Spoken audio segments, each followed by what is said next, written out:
অনেকেই আমাকে জিজ্ঞাসা করেন কলকাতা থেকে রাতে গাড়ি চালানো কি সেফ, ফ্যামিলি নিয়ে নাইট ড্রাইভ করা উচিত? এই ভিডিওতে কোনো থিওরি না, শুধু রিয়েল এক্সপিরিয়েন্স হবে। কেন রাতেই বেরোলাম, কি সুবিধা আর কি অসুবিধা সবকিছু খোলাখুলি বলবো। फास्ट रीड नीट क्यों नहीं किया? तब तो ये फ्री होगा, टोल क्यों लगेगा? আমার সামনে সাংঘাতিক কুয়াশা, হঠাৎ করে নতুন একটা প্রফেশন পেয়ে গেছে। Just a little bit of you'll see. Yeah, one day I'm gonna be loved by you. One day gonna be hugged by you. Someday it's gonna make sense to you. One day, Sunday, Wednesday, I put a spell on you. নমস্কার বন্ধুরা, inland ট্রটারে আপনাদের স্বাগতম। আমি ত্রিপর্ণা, আমি সুব্রত। আর আমাদের মেয়ে সারা আর আমার বাবা, আমরা চারজনে মিলে এখন চলেছি কলকাতা থেকে গ্যাংটক। এই ভিডিওটা শুরু হলো হঠাৎ প্ল্যান করা কলকাতা থেকে গ্যাংটক রোড ট্রিপ দিয়ে, এবং সেটা অবশ্যই night drive. First night drive করছি আমরা কলকাতা থেকে Gangtok by car. Night drive কতটা সেফ সেটা আজকে আমি নিজে এক্সপিরিয়েন্স করব। আজকে 24 ডিসেম্বর, হ্যাঁ, আজকে মিড নাইট হচ্ছে মেরি ক্রিসমাস। তো আজকে আমরা 8টার সময় রাত্রিবেলা বেরিয়েছি এবং আমরা এখন যাচ্ছি গ্যাংটকের উদ্দেশ্যে। তো কলকাতা থেকে গ্যাংটক নাইট ড্রাইভ কতটা সেফ সেটাও আপনারা যেমন দেখতে পাবেন, সারার বাবা সেরকম ফার্স্ট নাইট ড্রাইভের, হোল নাইট ড্রাইভের এক্সপিরিয়েন্সও হবে। আমরা সবাই খুব এক্সাইটেড। সারা, কেমন লাগছে? I am too excited. প্রথমবার এরকম নাইট ড্রাইভ, পুরো রাত্রিটা গাড়িতে কাটানো, it's going to be too thrilling for me. আর বুবুর কেমন লাগছে? আমার তো খুব ভালো লাগছে। যদিও দুজনের কাউকেই দেখা যাচ্ছে না, ভীষণ অন্ধকার হয়ে আছে। যাই হোক, তো দেখা যাক, আপনাদের সঙ্গে আমরা সবকিছু মাঝ রাস্তায় শেয়ার করব। আর আমরা রাস্তাতেই আজকে খেয়েও নেব। আর আমাদের সঙ্গে আরো একটা ফ্যামিলি যাচ্ছে, যেটা সারার বাবার খুব পরিচিত, তারা যাচ্ছে। তবে আমরা শিলিগুড়ি অবধি একসাথে যাব, তারপর আমাদের দুজনের রাস্তা দুদিকে হয়ে যাবে, একজন যাবে উত্তরবঙ্গ আর আমরা যাব গ্যাংটক। তো এই Kolkata to Gangtok road trip কতটা সেফ, এবং ফুল রোড ট্রিপ একদিনে আমরা মানে কত ঘন্টায়, আমরা রাত্রি 8টার সময় শুরু করে 24শে ডিসেম্বর 25শে ডিসেম্বর আমরা কখন গিয়ে গ্যাংটকে পৌঁছালাম, সবকিছু আপনাদের সাথে শেয়ার করব। ফার্স্টে আপনারা দেখতে থাকুন আমরা কলকাতা থেকে শিলিগুড়ি কতক্ষণে গিয়ে পৌঁছাই রাত্রি 8টায় বেরিয়ে। আশা করছি নর্মাল যে ডে টাইমে যা টাইম লাগে তার থেকে একটু কমই টাইম লাগবে, কি তাই তো? একদম। You see the signs, but you're hypnotized. I come to your mind, hypnotized. এই দিকে একদম লম্বা লাইন, বাসে সব ভলভো বাসে উঠবে, তার জন্য মানে ট্রিমেন্ডাস লাইন, মানে লোকের লাইন পড়ে গেছে। মনজিনিসের কেক শপে লাইন, রাস্তার দুধারে লাইন, হ্যাঁ, পুরো বড় বড় লাগেজ নিয়ে সব লোকেরা দাঁড়িয়ে আছে। আর আমরা বেরিয়ে পড়লাম আজকে লং ড্রাইভ। কলকাতা থেকে একটা লং ড্রাইভ। আর প্রচুর গাড়ি যাচ্ছে আজকে নর্থ বেঙ্গলের দিকে। আমরা এখন বেলঘরিয়া এক্সপ্রেসওয়ে ধরবো। আমাদের রুট হচ্ছে কলকাতা থেকে বেলঘরিয়া এক্সপ্রেসওয়ে দিয়ে কল্যাণী এক্সপ্রেসওয়ে ধরে তারপরে আমরা ন্যাশনাল হাইওয়ে 12 ধরবো। স্টেট বারাসাত দিয়েও যাওয়া যায়, বাট আমরা বারাসাতে আগের বার খুব বিটার এক্সপিরিয়েন্স ছিল, ভীষণ বাজে রাস্তা। আর এটা তো নাইট ড্রাইভ, ফলে সেই রাস্তা আরও খারাপ হবে, দেখা যাবে না ঠিক মতো। তো আমরা এখন কল্যাণী এক্সপ্রেসওয়ে দিয়েই যাব। আমরা কল্যাণী এক্সপ্রেসওয়েতে উঠলাম, একটু আগে থেকেই উঠেছি, কিন্তু ফার্স্ট স্ট্রেচটা প্রচণ্ড খারাপ ছিল, তো এখন একটু বেটার হলো। আমরা এখন পানিহাটির কাছাকাছি এসে পৌঁছেছি।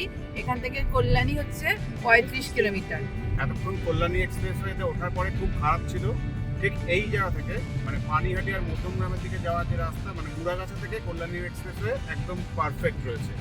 তো এখান থেকে রাস্তাটা খুব সুন্দর রয়েছে। এখন বাজে 9:26। এখান থেকে ব্যারাকপুর আর 5 কিলোমিটার। কল্যাণী এক্সপ্রেসওয়ে এই জায়গাতে খুব ভালো কন্ডিশন। এখন আমরা রাস্তায় বসে বসে ডিনার করছি। আমি আর সারার বাবা খাচ্ছি আলুর পরোটা, সারা খাচ্ছে পনির রোল, আর আমার বাবা খাচ্ছে রুটি আর তার সাথে ভেজ জালফ্রেজি। এই যারা আমাদের সঙ্গে মিট করার কথা ছিল, আমরা একসাথে শিলিগুড়ি অবধি যাব, তারা এসে গেছে। আমরা এবার কল্যাণী এক্সপ্রেসওয়ে ছেড়ে দেবো আর ন্যাশনাল হাইওয়ে 12-এ উঠবো। তো কল্যাণী এক্সপ্রেসওয়ে স্ট্রেট কল্যাণী চলে যাচ্ছে, আমরা ডান দিকে বেঁকে যাব, এটা হচ্ছে কাপার মোড়। এখান থেকে আমরা ন্যাশনাল হাইওয়ে 12-এর দিকে যাব। এই যে আমরা এবার কল্যাণী এক্সপ্রেসওয়ে ছেড়ে দিচ্ছি, সোজা চলে যাচ্ছে কল্যাণীর দিকে। এখান থেকে কল্যাণী আর 6 কিলোমিটার, মানে কাপার মোড় থেকে ফ্লাইওভার একেবারে নিচ দিয়ে যে রাস্তাটা, সেই রাস্তাটা ধরে কিছুটা এগিয়ে ডান দিকে যেতে হবে। আমরা আর কিছুক্ষণের মধ্যেই ন্যাশনাল হাইওয়ে 12-এ উঠে যাব। এখন বাজে 10:40। ফ্লাইওভারটা হচ্ছে ন্যাশনাল হাইওয়ে 12, বারাসাত দিয়ে যেটা আসছে। আমাদের ফার্স্ট টোল এটা, প্রচন্ড কনজেশন ফার্স্ট টোলেই। কেন ওখানে দাঁড়িয়ে রয়েছে, ওটা খালি তো। এখানে কি হ্যারাসমেন্ট বাবারে বাবা! কল্যাণী এক্সপ্রেসওয়ে থেকে বেরিয়ে ন্যাশনাল হাইওয়ে 12-এ সেই টোল ঠিক মতো কাটছেই না। 3 জন মিলে দাঁড়িয়েও টোল তুলতে পারছে না, এমন অবস্থা। যাই হোক, আমরা বেরিয়ে গেছি। আমরা এখন একটা চার্চের সামনে দিয়ে যাচ্ছি। এটা হচ্ছে রানাঘাট এরিয়া। সবাই যাচ্ছে ক্রিসমাসের জন্য। এত আলো ঝলমল করছে। বাইরে এখন টেম্পারেচার 15 ডিগ্রি। কৃষ্ণনগর আর 27 কিলোমিটার বাকি। এখান থেকে বহরমপুর আর 109 কিলোমিটার। রাত যত গভীর হয়ে আসছে, কুয়াশার প্রকোপ কিন্তু বাড়ছে, ভিজিবিলিটি কমতে থাকছে। ব্রেজার লাইটটা খুব ভালো, যার জন্য এখনো পর্যন্ত কোনো অসুবিধা কিছু হচ্ছে না। কারণ ভিজিবিলিটি এখন অনেকটাই রয়েছে, কুয়াশা আছে কিন্তু ভিজিবিলিটি তার সঙ্গে প্রচুর রয়েছে।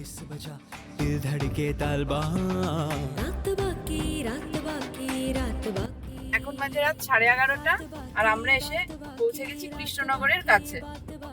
এই আমরা এসে পৌঁছালাম কৃষ্ণনগরের শঙ্কর মিষ্টান্ন ভান্ডারে। এদের টয়লেটটা খুব ভালো, পরিষ্কার পরিচ্ছন্ন।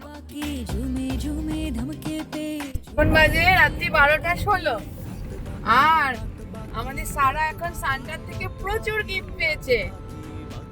কি পেয়েছি সারা? আমি অনেক কিছু পেয়েছি। আমি পেয়েছি Greatest Short Stories for Children. It is a beautiful story book. আমি ফেয়ারটেল প্রচন্ড পছন্দ করি, আর সেটা হচ্ছে সেটার স্টোরি বুক। আর তার সঙ্গে আমার মোস্ট ফেভারিট একটা অ্যানিমেল ক্যাঙ্গারু। আমি লিটারালি যা যা লিখেছি তাই পেয়েছি। কি কিউট ক্যাঙ্গারুটা। তার সঙ্গে আমি পেয়েছি দুটো বোনবিলের ডার্ক চকলেটস। তার সঙ্গে আমি পেয়েছি একটা ক্যাপ, সান্টা ক্লজ। ক্যাপ না, ওটা সব। Wow, it's a Santa socks. তার সঙ্গে পেয়েছি Santa hair band and goggles. তার সঙ্গে আরো 3টে কেক পেয়েছি। এখন তারা প্রচন্ড হ্যাপি, কারণ রাত্রি 12টার আগে পরে কোনো একটা সময় ওকে সান্টা এক ব্যাগ ভর্তি গিফট দিয়ে গেছে। আমাদের এটা সেকেন্ড টোল, কৃষ্ণনগর বহরমপুর হাইওয়ের ওপরে। 100 টাকা টোল নিল, নেওয়ার পরেই লেন হয়ে গেল সিঙ্গেল। বহরমপুর বাইপাস এখন এখান থেকে 50 কিলোমিটার। আমরা এখন বহরমপুরের দিকে এগোচ্ছি। এখন বাজে রাত 12:38 আর সেই সঙ্গে কুয়াশার দাপট কিন্তু বাড়ছে। আপনাদের কি মনে হয় নাইট ড্রাইভ কি সেফ? আপনারা সেটা কমেন্ট করে জানাবেন, কারণ আমরা তো এখনো পর্যন্ত ড্রাইভ করছি এবং আপনাদের সঙ্গে সেই প্রত্যেকটা মুহূর্ত আপনাদের সঙ্গে শেয়ার করছি। আপনাদের আমাদের এই ভিডিও দেখে কি মনে হয় সেটাও জানাবেন। আমাদের এখনো পর্যন্ত মনে হচ্ছে যে রাস্তাঘাট ঠিকঠাকই আছে। তাতে যা দেখছি প্রচুর পুলিশ পেট্রোলিংও আছে আর রাস্তাতে লাইটও আছে পর্যাপ্ত। ফলে খুব একটা মানে অ্যাটলিস্ট ন্যাশনাল হাইওয়ে 12 এখনো পর্যন্ত সেফই। রোড ট্রিপ ফ্রম কলকাতা, সেটা কলকাতা থেকে হোক শিলিগুড়ি বাই কার বা কলকাতা থেকে গ্যাংটক হোক বাই কার। মাঝে মাঝে খুব অল্প অল্প ডাইভারশন আছে, রাস্তার এখনো কাজ চলছে আর সেটা খুব অল্প স্ট্রেচ। আর হাইওয়ের দুপাশে কিন্তু প্রচুর ধাবা আছে, প্রচুর খাবার অপশন আছে। এখন কিন্তু কুয়াশার তীব্রতা সাংঘাতিক বেড়ে গেছে, কিচ্ছু দেখা যাচ্ছে না, সাংঘাতিক কুয়াশা। হঠাৎ করে একটা কুয়াশার মানে দাপট চলে এসছে। এখন বাজে রাত 12:43। আমরা এখন মুর্শিদাবাদের পলাশির উপর দিয়ে যাচ্ছি। এইখানটাতে আবার একটু ফাঁকা হয়ে গেছে। হ্যাঁ, এখানটা একটু ফাঁকা হয়ে গেছে কারণ এখানটা একটু শহর মানে সিটি টাইপের, ওর জন্য। এর আগটায় তো মানে দারুণ কুয়াশা, সাডেন চলে এসছে পুরো একদম ফগ গুলো, মানে হঠাৎ করে পুরো একদম ভিজিবিলিটি তো ওটাতে মানে হার্ডলি 15 মিটারস হবে, তাও না। নাইট ড্রাইভ এমনিতে সেফ যা বুঝছি, কিন্তু মাঝে মাঝে যদি এরকম কুয়াশা চলে আসছে, বিশেষ করে এই সময়গুলোতে আসবেই, তো এই সময়টা খুব সতর্কভাবে চলতে হবে, এটা বোঝাই যাচ্ছে। ভিজিবিলিটি আবার একদম প্রায় চলে যাচ্ছে, সাডেন এরকম কুয়াশা চলে আসছে, গল্পগুলো কিন্তু বেরিয়ে যাচ্ছে, কুয়াশা একদম ভেদ করে বেরিয়ে চলে যাচ্ছে। এই দেখো, দেখেছো এইদিকে একটা কিছু দাঁড়িয়ে পড়েছে। দাঁড়িয়ে পড়েনি, চলছে। আপনি যদি ফার্স্ট টাইম নাইট ড্রাইভ করেন, এই 3টে জিনিস অবশ্যই মাথায় রাখবেন। এক, প্রতি 2-3 ঘন্টা পর পর ব্রেক নিন। 2, চা বা কফি দিয়ে শরীর নয় মাথা অ্যালার্ট রাখুন। 3, ঘুম যদি আসে জোর করে গাড়ি চালাবেন না, কোনো জায়গায় দাঁড়িয়ে একটা পাওয়ার ন্যাপ নিয়ে নেবেন। নাইট ড্রাইভ তখনই সেফ যখন ড্রাইভাররা অ্যালার্ট থাকে। মুর্শিদাবাদের বেলডাঙ্গা এই জায়গাটা, এখানে কিন্তু বেশ অনেকটা পোর্শনস ডাইভারশন আছে, রাস্তার কাজ হচ্ছে, এরকম রাস্তার অবস্থা। নর্মাল সময় কিন্তু এখানে সাংঘাতিক কনজেশন থাকে, পাশে বাজার বসে দুপাশ দিয়ে, তার উপর রাস্তার এরকম ডাইভারশন, এমনি ডাইভারশন, রাস্তা খারাপ, তার মধ্যে আবার ফগ চলে এসছে। এই ভলভো বাসটা আমাদের একদম ভিআইপি রোড থেকে সঙ্গে সঙ্গে যাচ্ছে মালদা, আর 135 কিলোমিটার। এখন বাজে রাত 1:21। আমরা এখন বহরমপুর বাইপাসের উপর দিয়ে যাচ্ছি, কিন্তু বেশ কিছুক্ষণ কুয়াশাটা একটু কম আছে। সামনে আবার কুয়াশা, তারপরে তার মধ্যে ওই দিকের লেনটা বন্ধ, তার মধ্যে দুদিক দিয়েই গাড়ি যাওয়া আসা করছে, আর এরকম ঘন কুয়াশা। বহরমপুর বাইপাস ছেড়ে আমরা এবার বেরিয়ে যাচ্ছি, এরপর আমাদের নেক্সট টোল। এত কুয়াশা যে কিছু বোঝাই যাচ্ছে না যেটা কোন জায়গা কোন রাস্তা, কিন্তু বহরমপুর বাইপাসের জাস্ট পরেই এই টোল। फास्टैग नहीं क्यों नहीं किया? तब तो ये फ्री होगा, टोल क्यों लगेगा? আবার সামনে সাংঘাতিক কুয়াশা, কিচ্ছু দেখা যাচ্ছে না। মাঝে একটা টোলে অনেকক্ষণ টাইম লাগলো, নাহলে আমাদের সামনে ওই ভলভো বাসটা ছিল, ওটার ব্যাকলাইটটা দেখে দেখে যাওয়া যাচ্ছে। কলকাতা থেকে গ্যাংটক বাই কার যাওয়ার একটা থ্রিলিং অভিজ্ঞতা আমাদের হচ্ছে, তার কারণ রাস্তায় এরকম কুয়াশা। হ্যাঁ, এটাকে অবশ্যই অ্যাভয়েড করা যেত যদি আমরা ডেতে এই ট্রিপটা করতাম, কিন্তু যেহেতু হঠাৎ করে সাডেন প্ল্যান, তার জন্য এটা নাইট ট্রিপ, মানে নাইট ড্রাইভ করছি। এই কুয়াশাটা ছাড়া আর কোনো কিছু অ্যাজ সাচ এখনো পর্যন্ত কোনো অসুবিধার সম্মুখীন আমরা হইনি। আর নাইট ড্রাইভটা করার উদ্দেশ্যই হচ্ছে ডে টাইমের যে প্রচন্ড কনজেশন, জ্যাম, এগুলোকে অ্যাভয়েড করা, ভিড় ভাড়াক্কা এগুলো অ্যাভয়েড করা। কুয়াশার একটা দাপট স্বাভাবিক, এই সময় কুয়াশার দাপট থাকারই কথা, তো সেটা কিন্তু ভালো রকম আছে। এই মোটামুটি নদিয়ার পর থেকেই খুব ভালোভাবে শুরু হয়ে গেছে। নদিয়া থেকে অল্প অল্প শুরু হয়েছিল, আর মুর্শিদাবাদে তো সাংঘাতিক কুয়াশা। এখন বাজে রাত 2:19, একদম সামনে কোনো গাড়িই নেই, আমরাই যাচ্ছি শুধু, আর ডেন্স ফগ, পিছনেও কোনো গাড়ি নেই, সামনেও কোনো গাড়ি নেই। এই হচ্ছে এখন রাস্তার অবস্থা, যেখানে লাইন মার্কগুলো নেই রোডের মধ্যে, সেখানে অসুবিধা হয়ে যাচ্ছে, সেখানে কিছু বোঝাই যাচ্ছে না। ফারাক্কা ঢোকার আগে এটা আমাদের আর একটা টোল। এখন বাজে ভোর 3:09, 25শে ডিসেম্বর, ভোর 3:09, আর আমরা এখন এসে পৌঁছালাম ফারাক্কা ব্যারেজের উপরে ব্রিজে। বোঝা যাচ্ছে রাস্তা খুব একটা জ্যাম নেই, ক্লিয়ারই দেখাচ্ছে গুগল ম্যাপে। এখানে পুলিশরা সব আগুন পোয়াচ্ছে, বাইরে এখন টেম্পারেচার 10। ফারাক্কা উপর দিয়ে রেল লাইন গেছে, এখন কোনো ট্রেন যদিও নেই। আমরা মালদা ডিস্ট্রিক্টে ঢুকে পড়লাম, এখন বাজে 3:17। মালদায় ঢুকে আমরা এবার নেক্সট টোলে এসে পৌঁছালাম। এখানে টোল চার্জ 145 টাকা। এটা ফারাক্কা রায়গঞ্জ হাইওয়ের ওপরে টোল।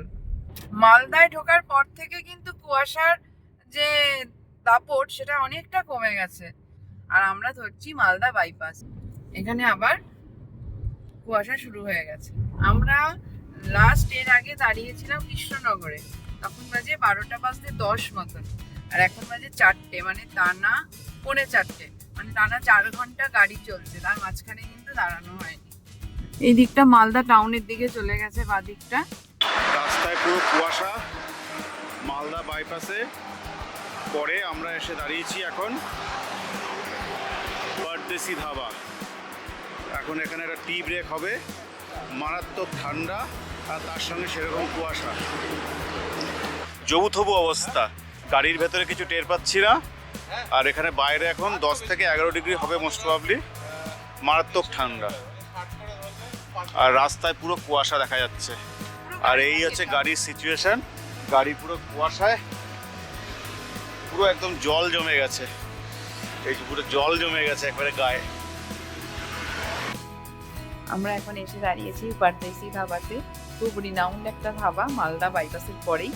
এবং এখন বাজে ভোর 4টে, 25শে ডিসেম্বর ভোর 4টে। সবাইকে গুড মর্নিং। সামনেই মা কালীর মূর্তি। আর আমরা এসেছি পারদেশি ধাবায় চা খেতে। প্রচণ্ড হাত পাগুলো একদম মানে হয়ে যাচ্ছে পুরো, খুব ঠান্ডা, 10 ডিগ্রি এখন দেখাচ্ছে। তো আমরা এখন এখানে এসে নামলাম, নেমে এবার আমরা চা খাবো, সারা বাবা খাবে কফি, আর তারপর আবার স্টার্ট করব। এমনি সময় তো একদম ভিড়ে ভর্তি থাকে, এখন শুধু চা কফির অংশটাই খোলা আছে, বাকি সব কিছু বন্ধ। সরকারি সুন্দর সারা দাঁড়িয়ে আছে, সারা খুব কাশি হচ্ছে। And whenever I comes to cold region, Mama always dress up me like that. And I always consider me like healthy behavior. মানে বাচ্চাদের যেরকম আর কি অবস্থায়, যে মা যেরকম ঠান্ডা লাগে বাচ্চা ঠিক সেভাবেই সোয়েটার পরে।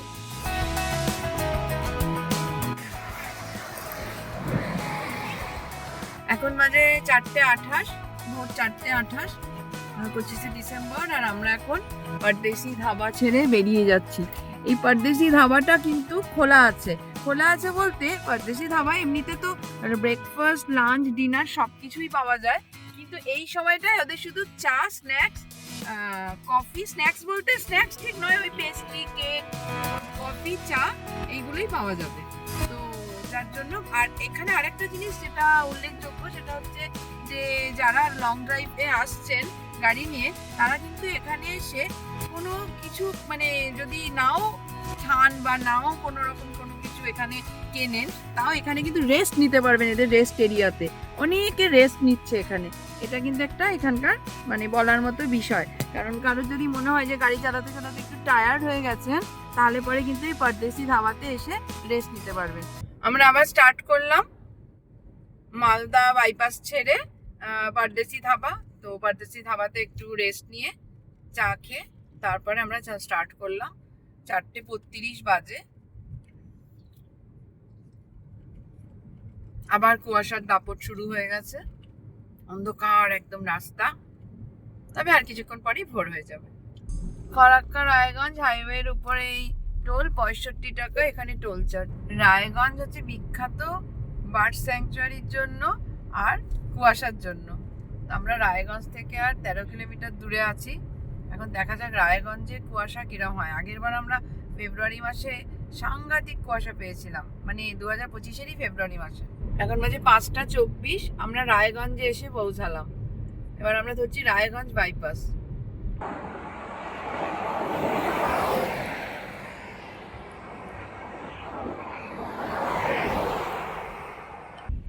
রায়গঞ্জ বাইপাসের পরে আমাদের পরবর্তী টোল চার্জ এখানে সেরকম ভাবে কোথাও লেখা নেই।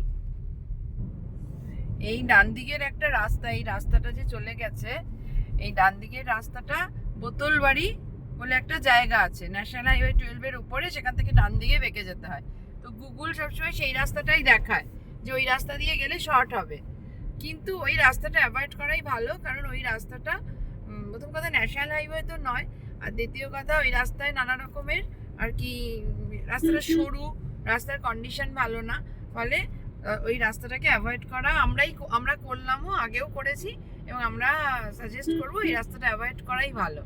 এখন বাজে ভোরবেলা 6:02, আর এখান থেকে শিলিগুড়ি আর 140 কিলোমিটার মতন ডালখোলা আসছে। আমরা এখন যাচ্ছি ডালখোলা বাইপাসের উপর দিয়ে। ডালখোলার পর থেকে আমরা ন্যাশনাল হাইওয়ে 12 ছেড়ে দেবো, তাই তো? আমরা ন্যাশনাল হাইওয়ে 12 ছেড়ে দিয়ে ন্যাশনাল হাইওয়ে 27 ধরবো, যেটা বিহারে পূর্ণিয়া থেকে শিলিগুড়ি গেছে। আর ন্যাশনাল হাইওয়ে 12 বকখালি থেকে ডালখোলা পর্যন্ত এসছে। আমরা ডালখোলাতে চলে এসেছি। এবার আমরা ন্যাশনাল হাইওয়ে 12 ছেড়ে দেব। এই যে চক মতন যে জায়গাটা আছে, এখান থেকে এই দিকটা নর্মাল সময় প্রচন্ড কনজেশন থাকে, তো এই এখন কিন্তু একদম ফাঁকা। আমরা এখন ডান দিকে বেঁকে যাচ্ছি, এবং ডান দিকে বেঁকে কিছুটা গিয়ে আমরা ন্যাশনাল হাইওয়ে 27 ধরবো। ওয়েস্ট বেঙ্গল ট্রাফিকের ব্যারিকেড শুরু হয়ে গেছে। ব্যারিকেড একটু ভোরেই হয়েছে, মানে 3:30 4টে থেকেই শুরু হয়ে গেছে। আর মাঝে মাঝে কুয়াশার মধ্যেও ইভেন ব্যারিকেড ছিল। সেই যে কি মানে সাংঘাতিক ব্যাপার, এমনি কুয়াশায় কিছু দেখা যাচ্ছে না। এই রাস্তার দুপাশে প্রচুর জিওর পেট্রোল পাম্প আছে। জিওর পেট্রোল পাম্পের সাথে কিন্তু অনেক ফেসিলিটিও পাওয়া যায়, টয়লেট, তারপরে ওই একটা ওদের ক্যাফেটেরিয়া আছে। আমরা এখন এসে পৌঁছালাম কিষানগঞ্জ স্টেশন। এখন বাজে সকাল 7টা, সূর্য তো ওঠেইনি এখনো, আর সামনে আবার ঘন কুয়াশা। ইসলামপুর আসতে আর 11 কিলোমিটার বাকি। 7:11 বাজে, আমরা এখন ইসলামপুর বাইপাসে উঠলাম। এখন বাজে 8টা, আমরা এখন দার্জিলিং ডিস্ট্রিক্টে মানে ঢুকলাম আর কি। মানে শিলিগুড়িতেই দার্জিলিং ডিস্ট্রিক্ট, এখান থেকে শুরু হলো ফাঁসি দেওয়া, এই জায়গাটার নাম বিধাননগর ফাঁসি দেওয়া। শিলিগুড়ি এসে গেছে, বোঝাই যাচ্ছে। এই যে চা বাগানের পাশ দিয়ে আমরা যাচ্ছি। Real Bengali road trip vibe পেতে আপনারা ইনল্যান্ড ট্রটার চ্যানেলটি অবশ্যই ফলো করবেন এবং আমাদের মোটিভেট করবেন। আমরা শিলিগুড়ির একদম কাছাকাছি চলে এসেছি, আর তার জন্য এখানে এত সুন্দর চা বাগান আমরা দেখতে পেলাম হঠাৎ করে। কি ভালো লাগছে, এখন সকাল 8টা মতন বাজে, রোদ ওঠেনি, পুরো কুয়াশা, আর এই চা বাগান অপূর্ব অপূর্ব লাগছে। আর আমরা এবারে একদম বেড়াতে যাওয়ার ফুল মুডে চলে এসেছি। আর শিলিগুড়ি মানেই চা বাগান শুরু, তো আমরা দারুণভাবে এনজয় করছি, নেমে পড়েছি। চায়ের দোকান পেলাম না, তো চা বাগান পেয়ে গেছি আমরা এখন। আমরা এখন এসে পৌঁছালাম শিলিগুড়ির একদম কাছেই, পশ্চিম মাদাটি টোল প্লাজা। দেখুন, রোড ট্রিপে এসে শিলিগুড়িতে সারার বাবা চায়ের দোকান খুলেছে। আসলে আমাদের জল গরম হচ্ছে, সারার খুব কাশি, ফুটানো জল আমাদের সঙ্গে নেই। এবার সেই ফুটানো জল ওরা করে দেবে না, তো ওরা উনুন টুনুন ছেড়ে চলে গেছে। আমরা আমাদের বিসলারি দিয়ে সারার বাবা নিজেই ওদের সসপ্যানের জল টল নিয়ে ফুটিয়ে নিজেই ফ্লাস্কে ঢালছে। আমরা অলমোস্ট শিলিগুড়ি পৌঁছে গেছি। এরপর আমরা একটু রেস্ট নেব, একটু চা খাবো, ব্রেকফাস্ট করব, তারপরে গ্যাংটকের দিকে স্টার্ট করব। তো আমাদের এই এপিসোড এই পর্যন্তই। আপনারা যারা কলকাতা থেকে গ্যাংটক রোড ট্রিপ করবেন, তো তাদের জন্য আশা করি এই রোড ট্রিপটা কাজে লাগবে। বিশেষ করে কলকাতা থেকে শিলিগুড়ি অবধি তো আসতেই হয়, উত্তরবঙ্গ হোক, গ্যাংটক হোক বা নর্থ ইস্ট হোক, যে কোনো জায়গায় যাওয়ার জন্যই কলকাতা থেকে শিলিগুড়ি অবধি আসতেই হবে। এবং নাইট ড্রাইভ করাটা আমরা যেটুকু বুঝলাম, কিছু কিছু আর কি অসুবিধা বাদ দিয়ে পুরোটাই কিন্তু সুবিধা। মানে নাইট ড্রাইভ করাতে কোনো অসুবিধাই আমাদের হয়নি। আমরা সেফ অ্যান্ড সাউন্ড শিলিগুড়িতে পৌঁছে গেছি। এবার আপনারা আমাদের সঙ্গে থাকুন, আর পরবর্তী পর্বটা অবশ্যই দেখবেন। এর পরবর্তী এপিসোডে আসবে শিলিগুড়ি থেকে গ্যাংটক রোড ট্রিপ। যদি আমাদের ভিডিও ভালো লেগে থাকে তাহলে অবশ্যই লাইক করবেন, শেয়ার করবেন, আর সাবস্ক্রাইব করতে কিন্তু একদম ভুলবেন না। আর আপনাদের প্লেলিস্টে আমাদের ভিডিওটাকে সেভ করে রাখুন, যাতে পরবর্তীতে আপনারা যদি এরকম প্ল্যান করেন night drive from Kolkata to Siliguri বা কলকাতা টু গ্যাংটক বা কলকাতা টু নর্থ ইস্ট, তাহলে আপনাদের কোনো কিছুতে যদি কাজে লাগে তাহলে আমাদের খুব ভালো লাগবে। আর কমেন্ট বক্সে লিখে জানান যে আপনারা যদি রোড ট্রিপ করেন এই কলকাতা থেকে শিলিগুড়ি নাইট ড্রাইভ, তাহলে আপনাদের কোনো সমস্যার সম্মুখীন হতে হয়েছে কিনা বা আপনাদের কীরকম এক্সপিরিয়েন্স। তো আজকের ভিডিও এই পর্যন্তই। Till then, bye bye. Bye by.